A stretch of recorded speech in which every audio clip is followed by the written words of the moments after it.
Hey, what is up YouTube? It's Malone here and I'm here with another great video for you guys today. Today I'm on chapter 47 of Riordan, Magnus Chase, The Sword of Summer.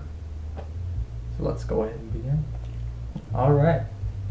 Chapter 47, I psychoanalyze a goat. As Loki had promised, I woke up with a goat in my face. Confession time. My only previous experience with kissing had been with Jackie Molotov in 7th grade.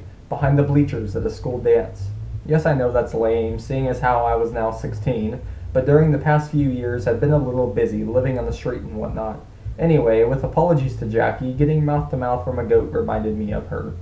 I rolled over and puked into the river conveniently located right next to me. My bones felt as if they'd been broken and mended with duct tape. My mouth tasted like chewed grass and old nickels. "Oh, you're alive," said the goat. He sounded mildly disappointed. I sat up and groaned. The goat's horns curved outward like the top half of an hourglass. Sticker burrs matted his shaggy brown fur. A lot of questions crowded into my head. Where am I? Why are you a talking goat? Why does your breath smell so bad? Have you been eating spare change? The first question that came out was, where are my friends? The elf and the girl? Asked the goat. Oh, they're dead. My heart threatened to exit via my throat. What? No! The goat gestured with his horns. A few yards to my right, Hearthstone and Sam lay crumpled on the rocky beach. I scrambled over. I placed my hand on their throats and almost passed out again from relief this time. They're not dead, I told the goat. They both have pulses. Oh, the goat sighed. Well, give them a few more hours and they'll probably be dead. What is wrong with you? Everything, said the goat. My whole... Sorry. Everything, said the goat. My whole life is one big... Never mind, I said. Just be quiet. The goat brayed. Sure, I understand. You don't want to know my problems. No one does. I'll be over here weeping or whatever. Just ignore me.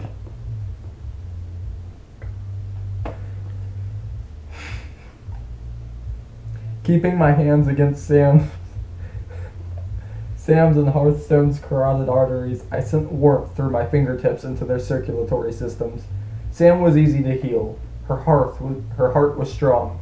She responded almost immediately, her eyes fluttering open, her lungs gasping for air. She curled sideways and began vomiting, which I took as a good sign.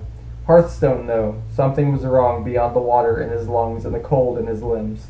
Right at his core, a dense knot of dark emotions sapped his will to live.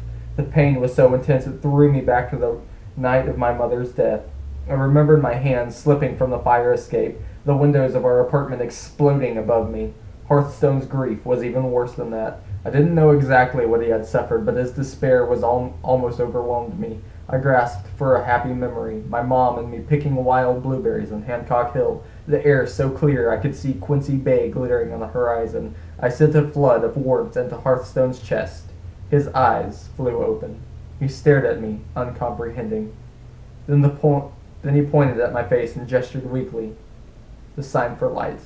What do you mean? I asked. Sam groaned. She rose on one arm and squinted at me. Magnus, why are you glowing? I looked at my hands. Sure enough, I seemed to have been dipped in Folkvanger light. The warm, buttery aura was starting to fade, but I could feel residual power tingling along my arm hairs. Apparently, I said, if I heal too much at once, I glow. Sam winced. Well, thanks for healing us, but try not to self-combust. How is Hearth? I helped him sit up. How you feeling, buddy? He made a circle with his thumb and middle finger, then flicked it upward, the sign for terrible. No surprise, given the depth of pain I'd felt within him. No surprise he wasn't constantly screaming. Hearth, I started to say. When I healed you, He put his hands over mine, a sign language version of hush. Maybe we had some residual connection from the healing magic, but when I met Hearthstone's eyes, I could tell what he was thinking. His message was an almost audible voice in my head, like when Jack the Sword had started to speak. Later, Hearth told me. Thank you, brother. I was too startled to reply. The goat plodded over. You really should take better care of your elf. They need lots of sunshine, not this weak Jotunheim light, and you can't overwater them by drowning them in the river.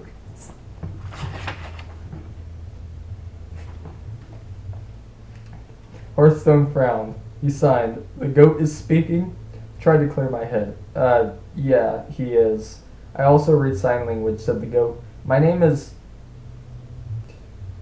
Tanyaster, which means teeth grinder because, well, it's a nervous habit of mine. But nobody calls me Tanyaster. It's a horrible name. Just call me Otis. Sam struggled to her feet. Her hijab had come undone and now hung around her neck like a gunslinger's bandana. So, Otis, what brings you here to this place, and that is, wherever we are? Otis sighed. I got lost, which is typical. I was trying to find my way back to camp when I found you all instead. I suppose you'll kill me and eat me for dinner now.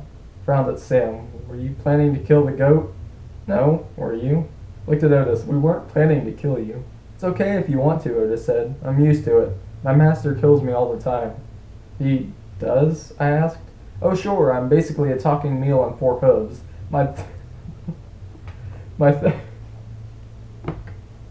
Oh, Lord. My therapist says that's why I'm so down all the time, but I don't know. I think it goes back to when I was a kid. Sorry, wait. Who was your master? Hearthstone spelled out Thor. Duh. That's right, said the goat. Although his name is not Duh, you haven't seen him, have you? No. I thought about my dream. I could still smell the bitter almonds on Loki's breath. The gods don't even pretend to deal in good and evil, Magnus. Think about that when you meet Thor. Junior had told us to seek out Thor. The river had somehow brought us to where we needed to be, only now I wasn't sure I wanted to be here.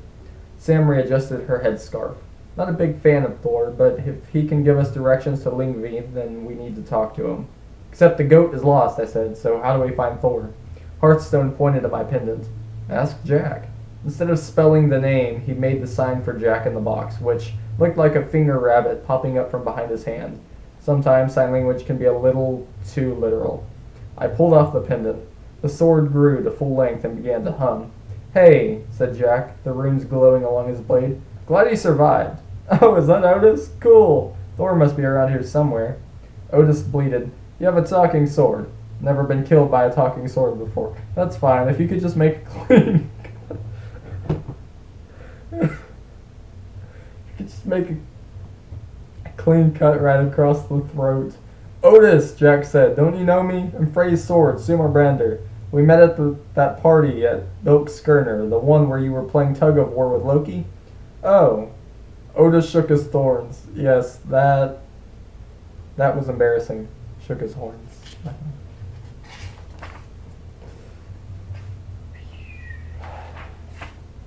Jack, I said, we're looking for Thor. Any chance you could point us in the right direction? Easy, McSqueezy. The sword tugged at my arm. I'm reading a big concentration of hot air and thunder that way. Sam and I helped Hearthstone to his feet. He wasn't looking too good. His lips were pale green. He wobbled like he'd just gotten off a tilt-a-whirl. Otis, Sam said, can our friend ride you? It might be quicker. Sure, the goat said. Ride me, kill me, whatever, but I should warn you, this is Jotunheim. If we go the wrong way, we'll run across giants.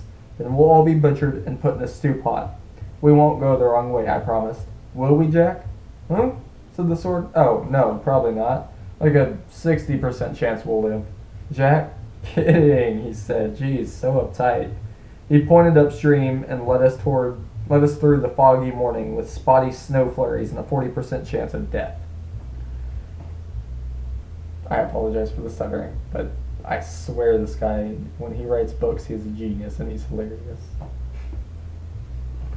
Chapter 48.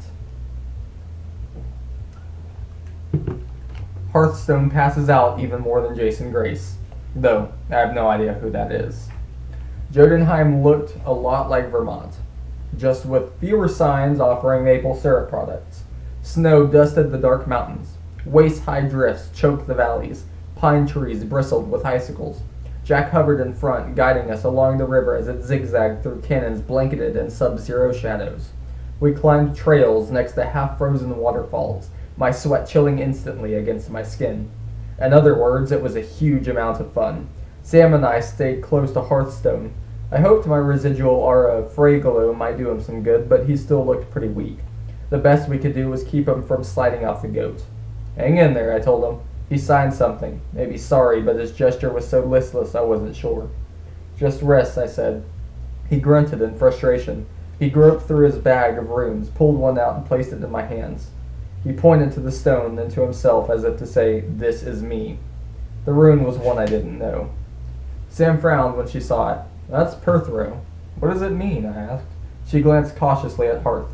"Are you trying to explain what happened to you? You want Magnus to know." Hearthstone took a deep breath, like he was preparing for a sprint. He signed. Magnus felt pain. I closed my fingers around the stone. "Yeah, when I healed you, there was something dark." Hearth pointed again at the stone. He looked at Sam. "You want me to tell him?" she asked. "Are you sure?" He nodded, then rested his head against the goat's back and closed his eyes. We walked for about 20 yards before Sam said anything. When Hearth and I were in Alfheim, she started, he told me part of his story. I don't know all the details, but his parents... She struggled to find the words. Otis, the goat, bleated. "Go on, I love depressing stories." "Be quiet," Sam ordered. "I'll just be quiet then," the goat agreed. I studied Hearthstone's face. He looked so peaceful asleep. "Blitzen told me a little bit," I said. "Hearth's parents never accepted him because he was deaf." "It was worse than that," Sam said.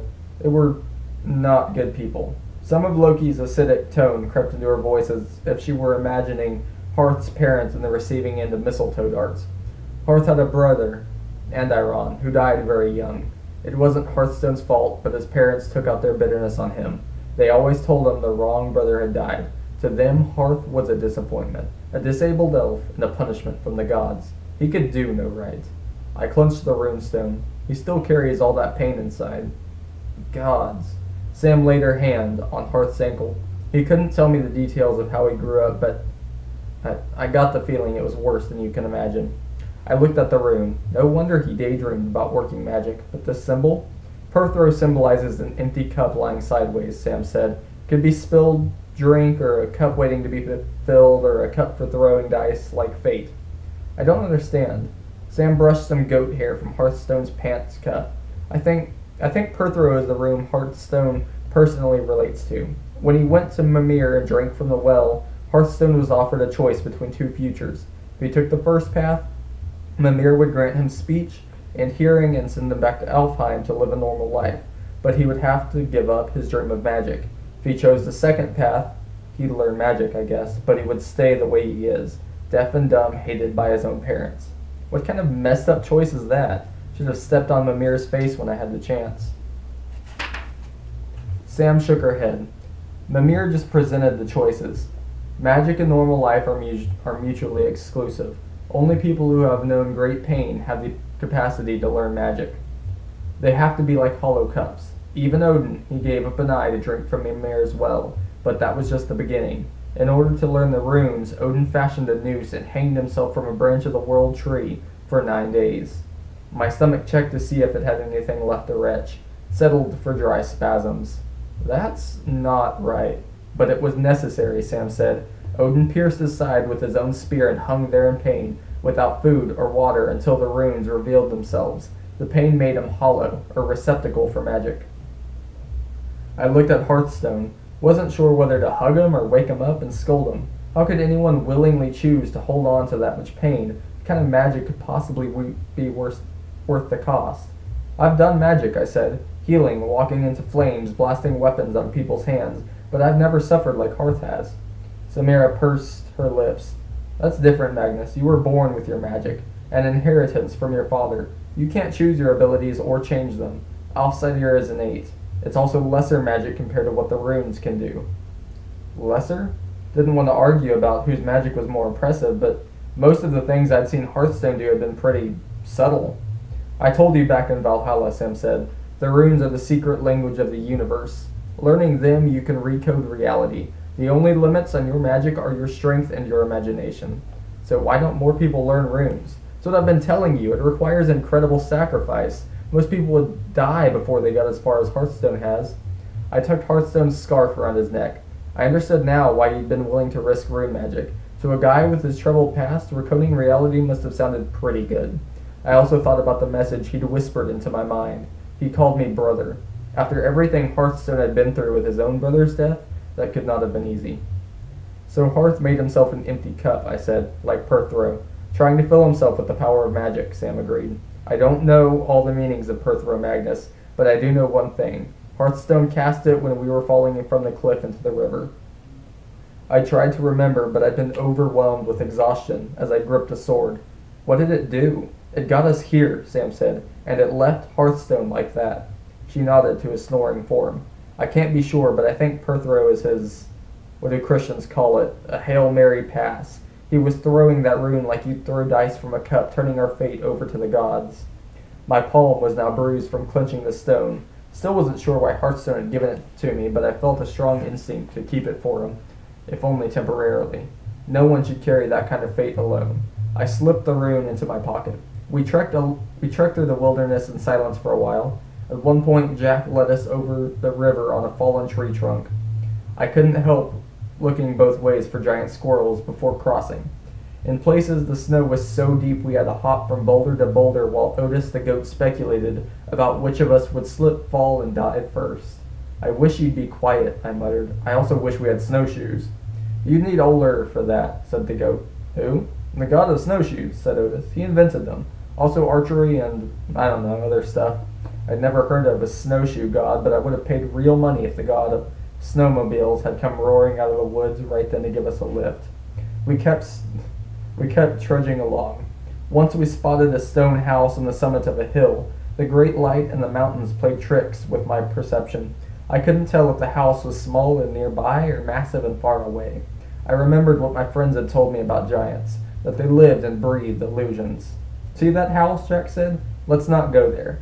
I didn't argue. Judging time was difficult, but by late afternoon the river had turned into a raging current. Cliffs rose along the opposite bank. In the distance, through the trees, I heard the roar of a waterfall.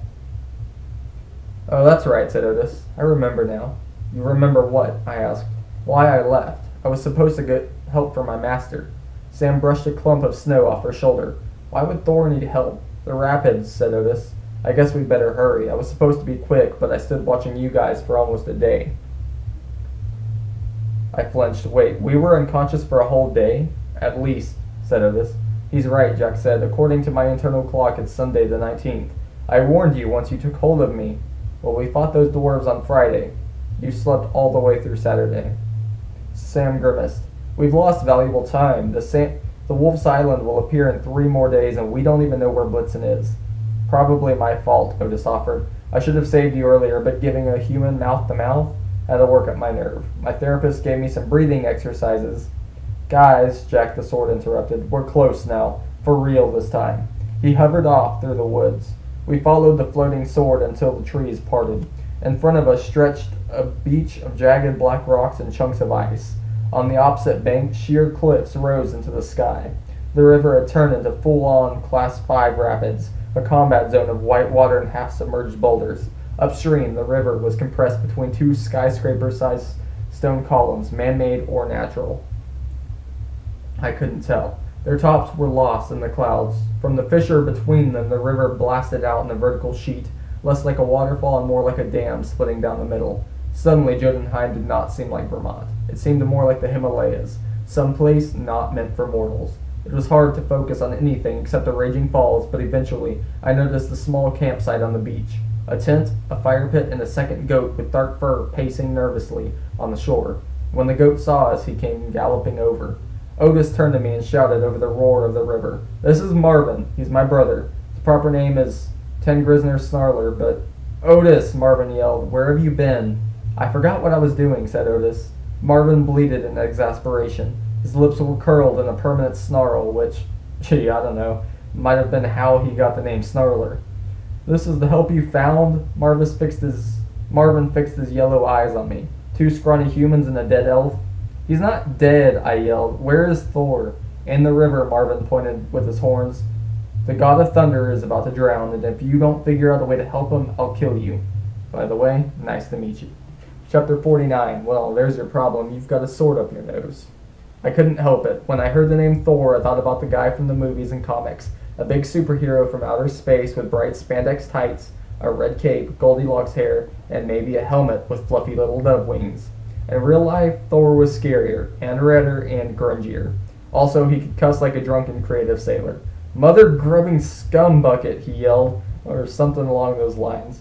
My brain may have filtered out the actual language as it would have made my ears bleed. Where is my backup? He stood chest deep in the flood near the opposite side, clinging to a scrubby bush that grew from the cliff. The rock was so smooth and slick there were no other handholds. The bush looked like it was about to pull free of its roots. Any minute Thor was going to get flushed downstream where rows of jagged rocks shredded the current in a series of cataracts, perfect for making a Thor smoothie. From this distance, through the spray of water and mist, I couldn't see much of the god himself. Shoulder-length, red hair, a curly red beard, and bodybuilder arms protruding from a sleeveless leather jerkin. He wore dark iron gauntlets that reminded me of robot hands and a chainmail vest Blitzen would have found very trendy. Beard-burning son of a mud lover, roared the god. Otis, is that you? Where's my artillery, my air support? Where the Helheim is my cavalry? Cavalry. I'm here, boss, Otis called. I brought 2 kids and a dead elf. He's not dead, I said again. A half-dead elf, Otis corrected. What good is that? Thor bellowed. I need that giantess killed, and I need her killed now. Giantess? I asked. Marvin headbutted me. That one, stupid. He nodded toward the waterfall. For a moment the fog cleared from the top of the cliffs and I saw the problem. Next to me, Sam made a sound like she was being garroted. Holy Heimdall. Those skyscraper-sized pillars of rock were actually legs. Immense legs, so gray and rough they blended in with the surrounding cliffs. The rest of the woman was so tall she made Godzilla look like a toy poodle. She made the Sears Tower look like a traffic cone. Her thigh-length dress was stitched together from so many animal hides it probably represented the extinction of several dozen species. Her face, somewhere up there in the stratosphere, was so stony and grim as a Mount Rushmore president's, surrounded by a hurricane of long dark hair. She gripped the cliff tops on either side of the river as if straddling the torrent was hard even for her. She looked down, smiling cruelly at the little speck of thunder god caught in the current, then squeezed her legs closer together. The waterfall sprayed out between her shins in a highly pressurized curtain of liquid force. Thor tried to shout, but got a mouthful of river. His head went under, and the bush he was clinging to bent sideways, its roots snapping one after the other. She's gonna wash him into oblivion, Marvin said. Do something, humans. Like what? I thought. He's a god, I said. Can't he fly? Can't he zap her with lightning? Or what about his hammer? Doesn't he have a hammer? Marvin snarled. He was very good at snarling. Gee, why didn't we think of that? If Thor could get any of those things without losing his grip and getting instantly killed, don't you think he would have done it by now?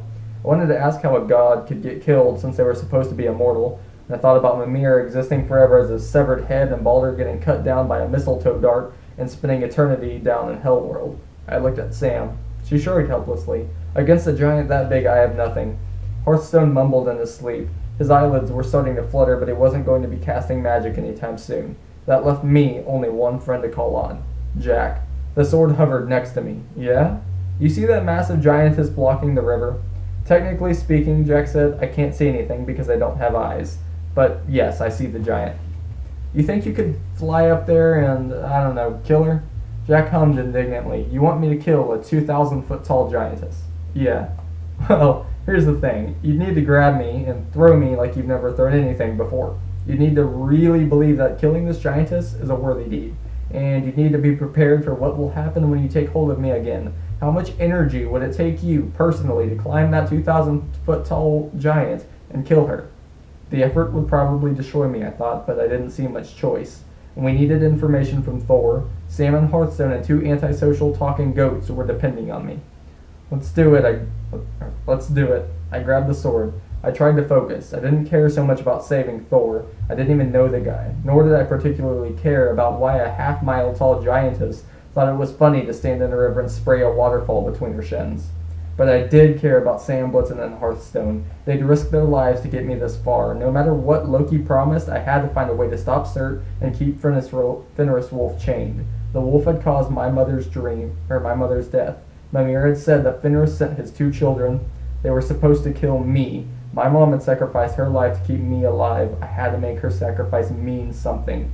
The huge gray giantess represented everything that was in my way, and she had to go. With every bit of my strength, I threw the sword. Jack sliced skyward like a rocket-powered boomerang. What happened next? Well, I wasn't sure I saw correctly. It was a long way up, but it looked like Jack flew into the giantess' left nostril. The giantess arched her back. She made a face like she was going to sneeze. Her hands slipped from the cliff tops. Jack flew out of her right nostril as the giantess' knees buckled and she fell toward us. "Timber!" Jack yelled, spiraling back to me. "Run!" I screamed. Too late. The giantess face planted in the river with a mighty floom. I have no memory of the wall of water that washed me into a tree, along with Sam, a half-asleep Hearthstone, and the two startled goats. Nevertheless, that's what must have happened. By sheer luck, none of us died. The giantess' body had completely changed the topography. Where there had been a river, there was now a wide, icy marsh, with water gurgling and spluttering around Dead Lady Island as it tried to find new ways to go downstream. The beach was 6 inches underwater. Thor's campsite had vanished, and the god himself was nowhere to be seen. "You killed Thor," Otis bleated. "You dropped the giantess on him." The giantess's right arm twitched. I almost fell out of the tree. I was afraid Jack had only stunned her, but then Thor wriggled his way out of the giantess' armpit with much cursing and grunting. Sam and I helped Hearthstone out of the tree as the god of thunder trudged along the giantess' back, jumped into the marsh, and waded toward us. His eyes were blue, rimmed with angry red. His expression was so fierce it would have sent wild boars running for their mommies. Jack the Sword appeared at my side, glistening with various types of goo typically found in a giantess nostril. "So, what do you think, senor?" His runes glowed. "You proud of me?" "I'll answer that if I survive the next 2 minutes." The angry god stopped in front of me. Water dripped from his red beard onto his extremely large chainmail-clad chest. His pot-roast-sized fists were clenched in their iron gauntlets. "That," he cracked a grin, "was amazing." He clapped me on the shoulder so hard he dislocated several joints. "Join me for dinner. We can kill Otis and Marvin." Chapter 50. No spoilers. Thor is way behind on the shows. Yep, we killed the goats. Thor promised they would be resurrected good as new the next morning, so long as we didn't break any bones. Otis assured me frequent death was good for his exposure therapy. Marvin growled at me to get it on with and not be a weak-kneed wimp. It was a lot easier killing Marvin. After 2 years of homelessness, I thought I knew how tough it could be to keep myself fed, but let me tell you, killing and butchering an animal for my own supper was a new experience. You think it's gross to pull a half-eaten sandwich out of a trash bin? Try skinning a goat, cutting it into chunks, building a fire, then cooking the meat on the spit while attempting to ignore the goat that's staring at you from the scrap pile. Oh, Lord. You might assume that kind of experience would turn me into a vegetarian, but nope. As soon as I smelled the cooking meat, my hunger took over. I forgot all about the horrors of goat slaughter. Those Otis kebabs were the best thing I ever tasted. As we ate, Thor chatted about giants, Jotunheim, and his opinions of Midgard television shows, which, for some reason, he followed religiously. Can I say a god did something religiously? Giants! He shook his head in disgust. After all these centuries, you'd think they would learn to stop invading Midgard. But no. They're like, the League of Assassins and Arrow. They just keep coming back, as if I would let anything happen to humans. You guys are my favorite species. He patted my cheek. Fortunately, he had taken off his iron gloves, or it would have broken my jaw. Unfortunately, he hadn't washed his hands after gutting the goats. Hearthstone sat at the fire, nibbling on a piece of Marvin haunch. He was getting some of his strength back, though. Every time I looked at him, I had to force myself not to sob. I wanted to hug the poor guy, bake him a batch of cookies, and tell him how sorry I was about his crappy childhood, but I knew he wouldn't want pity. He wouldn't want me to start treating him differently. Still, the empty cup runestone weighed heavily in my coat pocket. Sam stayed at the edge of the fire, as far from Thor as she could get. She said as little as possible and made no sudden movements, which meant that most of Thor's attention was on me. Everything the Thunder God did, he did with gusto. He loved cooking his goats, he loved eating and drinking mead, he loved telling stories, and he loved farting. Boy, did he love farting. When he got excited, sparks of electricity flew from his hands, his ears, and, well, I'll leave the rest to your imagination. Unlike his movie version, there was nothing polished about Thor. His face was handsome in a beat-up way, like he'd spent years in the boxing ring. His chainmail was filthy. His leather jerkin and trousers had worn to the color of dirty snow. Tattoos covered his muscular arms. On his left bicep, SIF was inscribed inside a heart. Around his right forehead coiled a stylized world serpent. Across his knuckles on either hand in block letters were the names Magni and Modi.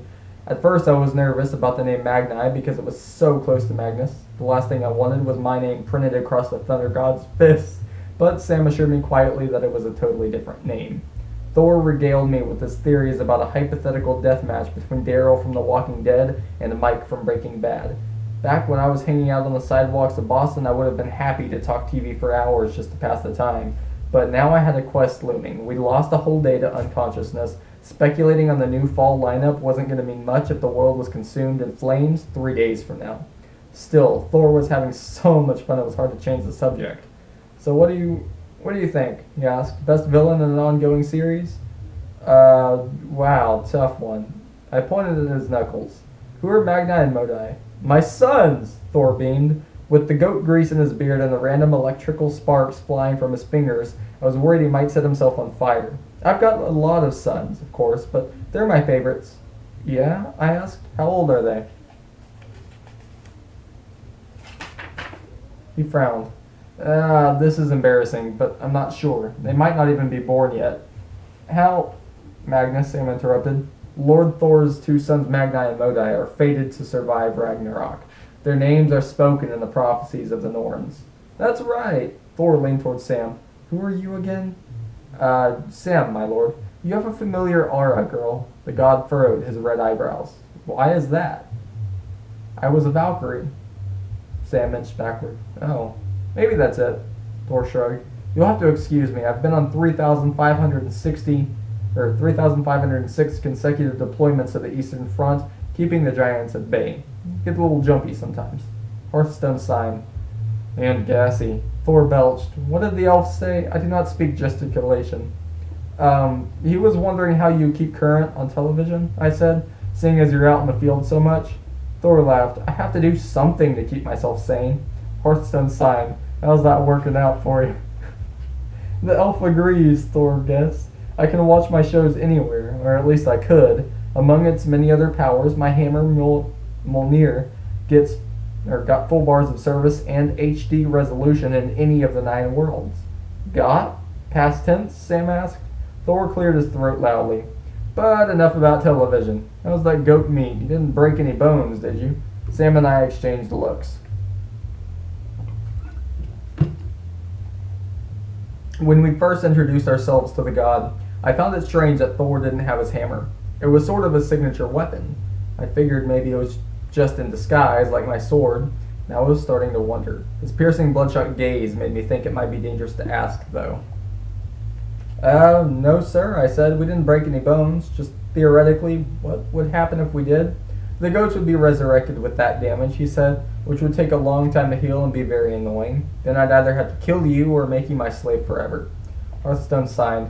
This god is a freak. You're right, Mr. Elf, Thor said. It is a fair and just punishment. That's how I got my regular manservant. Xlviii. Thor shook his head. Poor kid. These deployments were starting to get to him. I had to grant him a furlough. I really could use another slave. He studied me appraisingly. So, I set aside my goat meat. How did you end up in the river, and why was that giantess trying to drown you? Oh, her. Thor glowered at the neighborhood-sized corpse in the middle of the icy swamp. She's the daughter of Riordan, one of my old enemies. I hate that guy. He's always sending his daughters to kill me. He gestured towards the cliff. I was heading to this fortress to see if... Well, no matter. Thank you for the assist. That was Frey's sword, wasn't it? Yes, Jack's around here somewhere. I whistled. Jack came hovering over. Hello, Thor, said the sword. Long time no see. Ha! The god clapped his hands in delight. Thought I recognized you. But isn't your name Sumer Brander? Why did the human call you Jorvik? Jack, the sword corrected. Yak? No, the sword said patiently. Jack, with the English J sound. Okay, fine. Well, nice job with the giantess.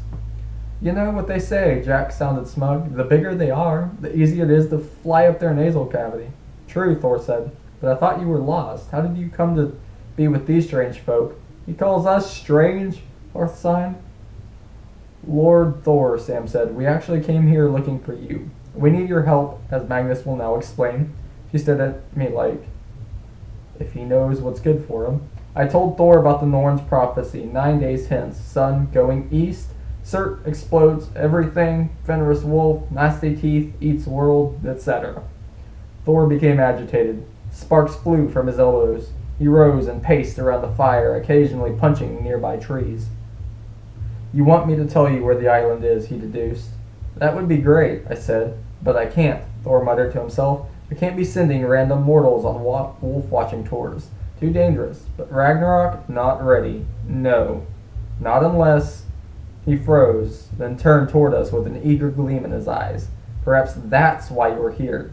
I do not like this, Hearthstone signed. Thor nodded. The elf agrees. You have come to assist me. Exactly, said Jack, humming with excitement. Let's do it, whatever it is. I had a sudden desire to hide behind the goat carcass. Anything the god of thunder and the sword of summer agreed on, I didn't want to be a part of. Sam placed her axe at her side as if she anticipated needing it soon. Let me guess, Lord Thor, you've lost your hammer again. Now, I did not say that, Thor wagged a finger at her. You did not hear that from me, because if that were true, hypothetically speaking, and if word got out, the giants would invade Midgard immediately. You mortals don't realize how often I keep you safe. My reputation alone makes most giants too afraid to attack your world. Back up, I said. What did Sam mean by again? You've lost your hammer before? Once, Thor said. Okay, twice. 3 times if you count this time, which you shouldn't because I am not admitting that the hammer is missing. Right, I said. So how did you lose it? I don't know. Thor started to pace again, his long red hair sparking and popping. It was just like poof. I tried retracing my steps. I tried to find my hammer app, but it doesn't work. Isn't your hammer the most powerful weapon in the universe? I asked. Yes, and I thought it was so heavy nobody else except you could pick it up. True, even I need my iron gloves of strength to lift it, but giants are tricky. They're big and strong and they have magic. With them, many impossible things are possible. Thought about the eagle big boy and how easily he'd suckered me. Yeah, I get it. Is that why you were going to Arod's? Gyrod, Thor corrected, and yes, he's a likely suspect. Even if he doesn't have it, he might know who does. Besides, without my hammer, I can't watch my shows. I'm a season behind on Sherlock and it's killing me. I was ready to go to Gyrod's fortress myself, but I'm very glad you volunteered to go for me. We did? Hearthstone asked. That's the spirit, Mr. Elf. I'm glad you are ready to die for my cause.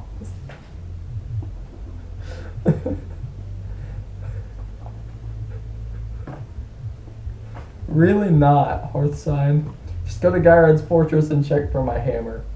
Of course, it's important you don't let on that it is missing. If Gyrod doesn't have it, we don't want him to know that I don't have it. But, if he doesn't have it, obviously ask him if he knows who does, without actually admitting that it's missing. Oh. Samira pressed her finger to her temples. I'm getting a headache, Lord Thor. How are we supposed to find your hammer if we can't mention... You'll figure it out, he said. You humans are a clever bunch. Then once you've determined the truth, I will know you are worthy of facing Fenris Wolf. I'll give you the location of his island, and you can stop Ragnarok. You help me, I help you. Sounded more like you help me than you help me some more, but I doubted there was a polite way to decline without getting an iron gauntlet in my teeth. Sam must have been thinking the same thing. Her face turned roughly the same shade of green as her hijab. Lord Thor, she said, invading a giant's fortress with only 3 people would be suicidal, Hearthstone suggested. Stupid. Difficult, Sam said. Just then, a nearby pine tree shuddered. Blitzen dropped from the branches and landed waist deep in a pile of slush. Hearthstone scrambled over and helped him to his feet. Thanks, buddy, Blitz said. Stupid tree travel. Where? Is this a friend of yours? Thor raised one ironclad fist.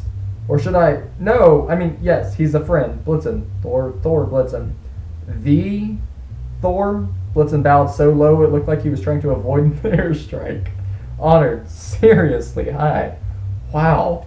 Well then, the Thunder God grinned. You have 4 people to storm the giant citadel. Friendorf, help yourself to my goat meat and my fire. As for me, after being stuck in that river so long, I'm gonna turn in early. In the morning, you can all set off to find my hammer, which of course is not officially missing. Thor tromped over to his bed of furs, threw himself down, and began snoring with as much gusto as he'd been farting. Blitzen frowned at me. What have you gotten us into? Long story, I said. Here, have some Marvin. Chapter 51. We have the talk about turning into horseflies chat. Hearthstone went to sleep first, mostly because he was the only one who could sleep with Thor snoring. Since the god had crashed outside, Hearthstone commandeered the 2-man tent. He crawled inside and promptly collapsed. The rest of us stayed up and talked around the campfire. At first I was worried we might wake Thor, but I soon realized we could have tap danced around his head, banged gongs, shouted his name, and set off large explosions, and he would have slept right through it. I wondered if that was how he had lost his hammer. The giants could have waited until he was asleep, backed up a couple of industrial cranes, and done the job easy.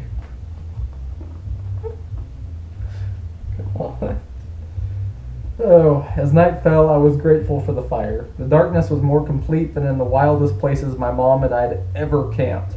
Wolves howled in the forest, which gave me a bad case of the shivers. Wind moaned through the canyons like a chorus of zombies. I mentioned this to Blitzen, but he had set me straight. No, kid, he said. Norse zombies are called Draugr. They move silently. You'd never hear them coming. Oh, thanks, I said. That's a huge relief. Blitzen stirred his cup of goat stew, though he didn't seem interested in tasting it. He changed into a blue wool suit with a cream-colored trench coat, perhaps so he could blend in with the Jotunheim snow in the most stylish way possible. He'd also brought each of us a new supply pack filled with fresh winter clothes, which of course he'd sized perfectly just by guessing. Sometimes it pays to have a friend who's a thoughtful clothes horse. Blitz explained how he delivered the earrings to his mother, then gotten detained in Folkvanger for various duties, as Freya's representative, judging an oyster bake, refereeing a volleyball game, serving as guest of honor at the 678th annual ukulele festival. It was murder, he said. Mom liked the earrings, didn't ask how I got them, didn't want to hear about the contest with Junior. She just said, "Oh, don't you wish you could do work like this, Blitzen?" From his coat pocket he pulled the rope and Scotty. The ball of silk glowed silver like a miniature moon. I hope this was worth it. Hey, I told him, what you did in that contest. I've never seen anybody work that hard. You poured your heart and soul into that Expando duck. And that bulletproof tie, the chainmail vest, just wait. We'll get you an endorsement deal with Thor, and you'll start a fashion trend. Magnus is right, Sam said. Well, maybe not about the endorsement deal with Thor, but you have real talent, Blitzen. If Freya and the other dwarves don't see it, that's their problem. Without you, we never would have gotten this far. You mean he wouldn't have gotten kicked out of the Valkyries, Magnus wouldn't have died, we wouldn't have half the gods mad at us, fire giants and Einarhar wouldn't be out to kill us, and we wouldn't be sitting in the wilderness of Jotunheim with a snoring god? Exactly, Sam said. Life is good. Blitzen snorted, but I was happy to see a little spark of humor in his eyes. Yeah, okay, I'm going to sleep. I'll need it if we're going to storm a giant's castle in the morning. He crawled into the tent and muttered to Hearthstone, "Make some room, you tent hog." And he draped his overcoat across the elf, which I thought was kind of sweet. Sam sat cross-legged in her jeans and new snow jacket, her hood pulled over her headscarf. Snow had started to fall, big fluffy flakes that dissolved and hissed in the flames. Speaking of the contest in Dwarfland, I said, we never got to talk about the horsefly. Hush, Sam glanced apprehensively at Thor. Certain people aren't keen on my father or my father's children. Still, she studied her hand as if making sure it hadn't changed. Certain people are snoring like a chainsaw. I promised myself I wouldn't shapeshift, and in the last week I've done it twice. The first time, the stag was after us on the World Tree. I turned into a deer to distract it so Hearthstone could get away. I didn't think I had a choice. I nodded, and the second time you turned into the horsefly to help Blitzen. Those are both great reasons. Besides, shapeshifting is an awesome power. Why wouldn't you want to use it? The firelight made her irises almost as red as hers. Magnus, true shapeshifting isn't like my hijab's camouflage. Shapeshifting doesn't just change your appearance, it changes you. Every time I do it, I feel more of my father's nature trying to take hold of me. He's fluid, unpredictable, untrustworthy. I don't want to be like that. I gestured at Thor. You could have him for a dad. A flirting giant with goat grease in his beard and tattoos on his knuckles. Then everybody in Valhalla would love you. I could tell she was trying not to smile. You are very bad. Thor is an important god. No doubt. So is Frey supposedly, but I've never met him. At least your dad is kind of charming and he has a sense of humor. He may be a sociopath, but... Wait. Sam's voice tightened. You talk as if you've met him. I kind of walked right into that, didn't I? Truth is, he's been in a few of my near-death experiences. I told Sam about the dreams, Loki's warnings, his promises, his suggestion that I take the sword to my Uncle Randolph and forget about the quest. Sam listened. I couldn't tell if she was angry or shocked or both. So, she said, you didn't tell me this earlier because you didn't trust me? Maybe at first. Later, I just wasn't sure what to do. Your dad is kind of unsettling. She tossed a twig into the flames and watched it burn. You can't do what my dad suggests. No matter what he promises, we have to face Cert. We'll need the sword. I remembered my dream of the burning throne, the dark face floating in the smoke, the voice with the heat of a flamethrower. You and your friends will be my tinder, and you will start the fire that burns the 9 worlds. I looked around for Jack, but I didn't see him. The sword had volunteered to hover the perimeter on patrol, as he put it. He suggested I wait until the last possible minute to reclaim him, since once I did, I would pass out instantly from the strain of murdering a giantess by nostril side. Snow continued to fall, steaming against the stones around the fire pit.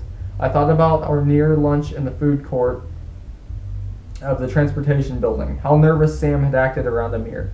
That seemed like 1,000 years ago. When we were on Harold's boat, I recalled, you said your family had a long history with all the Norse god stuff. How? You said your grandparents came from Iraq? She threw another stick into the flames.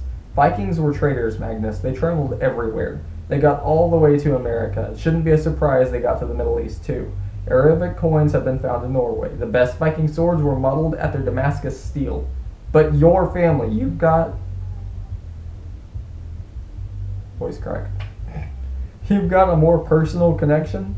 She nodded. Back in medieval times, some of the Vikings settled in Russia. They called themselves the Rus. That's where the word Russian comes from. Anyway, the Caliph, the big king down in Baghdad, he sent an ambassador north to find out more about the Vikings, set up trade routes with them, that kind of stuff. The ambassador's name was Ahmed ibn Fadlan ibn al-Abbas. Fadlan, like Fadlan's falafel? Al-Abbas, like me. Al-Abbas means of the lion. It's my branch of the clan. Anyway, she pulled a sleeping bag out of her backpack. Sky ibn Fadlan kept a journal about his time with the Vikings. It's one of the only written sources about what the Norse were like back then. Ever since, my family and the Vikings have been intertwined. Over the centuries, my relatives have racked up a lot of weird encounters with supernatural beings. Maybe that's why my mother wasn't too surprised when she found out who my dad really was. She spread out her sleeping bag next to the fire. And that's why Samira Al-Abbas is fated to never have a normal life. The end. Normal life, I mused. I don't even know what that means anymore. She looked like she wanted to say something and then changed her mind. I'm going to sleep. I had a weird vision of our ancestors, medieval Chase and medieval Al-Abbas, sitting around a campfire in Russia 1,200 years ago, comparing notes on how the Norse gods had messed up their lives, maybe with Thor snoring in a bed of furs nearby. Sam's family might be intertwined with the gods, but as my Valkyrie, she was also intertwined with my family now. We'll figure things out, I promised.